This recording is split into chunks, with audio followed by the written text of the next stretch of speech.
দোয়াটা শিখে নেন, ইনশাআল্লাহ আপনার জীবনের সমস্ত সংকট কেটে যাবে।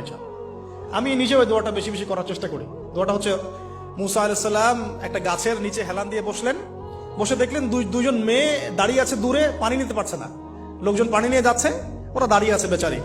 মুসা আলাইহিস সালাম গিয়ে বললেন, কি সমস্যা আপনাদের? এটা নিয়ে আপনারা আবার মেয়েদের সাথে কথা বলার চেষ্টা করেন, ঠিক আছে? তো মাহারাম গায়রা মাহারাম মেনে চলে। তারা বললেন যে আমাদের বাবা অনেক বৃদ্ধ মানুষ, আমরা পানি নিতে পারি না যতক্ষণ না আমাদের কম পানি নিয়ে চলে যায়।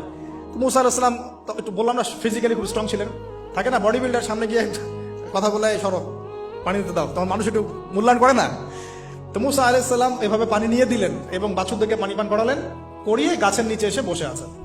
বসে বসে তিনি দোয়া করছেন, এই যে দোয়াটা তিনি দোয়া করছেন, রব্বি, একটা নেক কাজ করলেন, নেক কাজ করলেন না, মানুষের উপকার করলেন, নেক কাজ করে এসে গাছের নিচে বসে দোয়া করছে, আল্লাহ এখানে তো আমার খাবার পানি বাসস্থান কিছুই নাই, আমি কি করব? রব্বি ইন্নী লিমা আনজালতা ইলাইয়া মিন খায়রিন ফাকির, রব্বি ইন্নী লিমা আনজালতা ইলাইয়া মিন খায়রিন ফাকির। আবার বলেন, রব্বি ইন্নী লিমা আনজালতা ইলাইয়া মিন খায়রিন ফাকির। অর্থ হচ্ছে, হে আল্লাহ, তুমি তোমার পক্ষ থেকে আমার উপরে যে নিয়ামতগুলো দিবে, আমি এর জন্য ফকির হয়ে বসে আছি। আল্লাহ অর্থ বুঝে পড়বেন ভাই, নামাজ রোজা হজ যাকাত যাই করেন আল্লাহর ওয়াস্তে অর্থ বুঝে পড়বেন।